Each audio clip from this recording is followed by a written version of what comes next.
اسرائیل نے لبنان میں ایک بار پھر جنگ بندی کی خلاف ورزی کرتے ہوئے ایرانی حمایت یافتہ ملیشیا حزب اللہ کی لیڈرشپ کو نشانہ بنایا ہے اور حزب اللہ کے chief of staff Haitham Ali Tabatabai کو شہید کر دیا ہے۔ کل اسرائیلی فوج نے دعویٰ کیا کہ انہوں نے جنوبی بیروت میں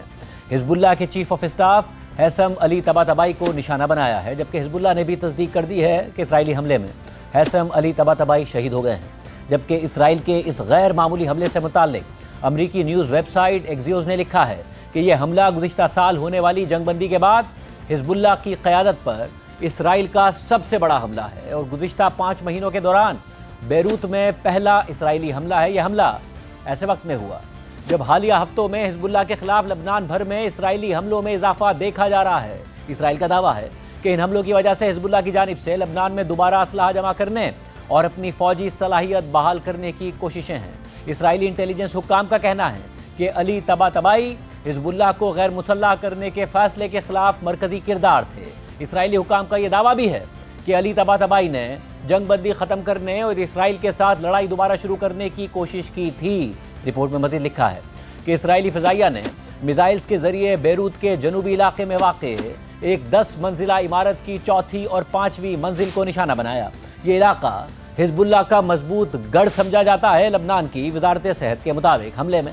5 افراد شہید ہو گئے اور 20 سے زیادہ زخمی ہوئے۔ ایکزیوز کے مطابق حملے کے چند گھنٹے بعد اسرائیلی فوج نے ایک بیان جاری کیا جس میں اعلان کیا گیا کہ اس نے علی طباطبائی کو مار دیا ہے۔ اسرائیلی بیان کے مطابق علی طباطبائی نے حزب اللہ کے زیادہ تر یونٹس کی کمان کی اور انہوں نے اسرائیل کے ساتھ جنگ کے لیے حزب اللہ کو تیار کرنے میں بھرپور کردار ادا کیا اور اسرائیلی فوج حزب اللہ کو دوبارہ تیار کرنے اور اسلحہ جمع کرنے کی کوششوں کے خلاف کارروائی کرے گی اور اسرائیل کے خلاف کسی بھی خطرے کو ختم کرنے کے لیے طاقت سے کام لے گی۔ اسرائیلی فوج نے مزید کہا کہ وہ اسرائیل اور لبنان کے درمیان طے ہونے والی مفاہمت پر قائم رہے گی۔ جبکہ رپورٹ میں مزید لکھا ہے کہ ایک سینئر امریکی عہدیدار کے مطابق اسرائیل نے بیروت میں ہونے والے اس حملے کے بارے میں امریکہ کو پہلے سے اطلاع نہیں دی تھی اور امریکہ کو حملے کے فوراً بعد آگاہ کر دیا گیا تھا۔ ایک دوسرے سینئر امریکی عہدیدار نے کہا کہ امریکہ کو کئی دنوں سے پتا تھا کہ اسرائیل لبنان میں اپنے حملوں میں اضافہ کرنے کا ارادہ رکھتا ہے، لیکن انہیں حملے کے وقت جگہ یا ہدف کے بارے میں کوئی علم نہیں تھا۔ ایک اسرائیلی عہدیدار نے بھی تصدیق کی کہ امریکہ کو حملے سے پہلے اطلاع نہیں دی گئی تھی۔ رپورٹ کے مطابق علی طباطبائی کئی سالوں سے امریکی حکومت کو مطلوب تھے اور امریکہ نے ان سے متعلق معلومات دینے پر $50 لاکھ کا انعام بھی رکھا ہوا تھا اور 2016 میں امریکہ کے محکمہ خارجہ نے علی طباطبائی کو عالمی دہشت گرد قرار دے دیا تھا۔ اسرائیلی حکام کے مطابق علی طباطبائی حزب اللہ میں سیاسی رہنما نعیم قاسم کے بعد دوسری اہم ترین شخصیت تھے۔ واضح رہے کہ گزشتہ سال جولائی میں حماس کے سربراہ اسماعیل ہنیہ کو ایران میں اور لبنان میں حزب اللہ کے اعلیٰ کمانڈر فواد شکر کو نشانہ بنانے کے بعد ستمبر میں اسرائیل نے حزب اللہ کے طویل عرصے تک سربراہ رہنے والے حسن نصر اللہ کو شہید کر دیا تھا اور پھر اس کے بعد ایک اور حملے میں اسرائیل نے حزب اللہ کی دیگر اعلیٰ قیادت کو بھی نشانہ بنا ڈالا تھا اور پھر نومبر میں لبنان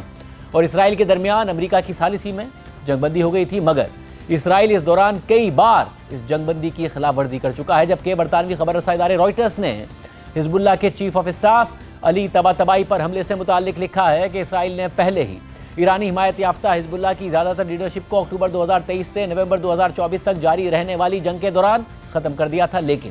علی طباطبائی جنگ بندی کے بعد ہونے والی ایک غیر معمولی کارروائی میں مارے گئے ہیں جو اسرائیل کے ساتھ جنگ بندی کے بعد حزب اللہ کے چیف آف اسٹاف مقرر ہوئے تھے۔ لبنانی سیکیورٹی ذریعے نے تصدیق کی کہ جیسے ہی حزب اللہ کے دیگر اعلیٰ عہدیدار مارے گئے، علی طباطبائی کو تیزی سے ترقی دی گئی اور گزشتہ سال انہیں چیف آف اسٹاف مقرر کر دیا گیا تھا۔ اسرائیلی ادارے ایلما سینٹر کے مطابق علی طباطبائی پہلے شام میں اور پھر لبنان کی جنگ کے دوران اسرائیلی حملوں سے بچ نکلے تھے۔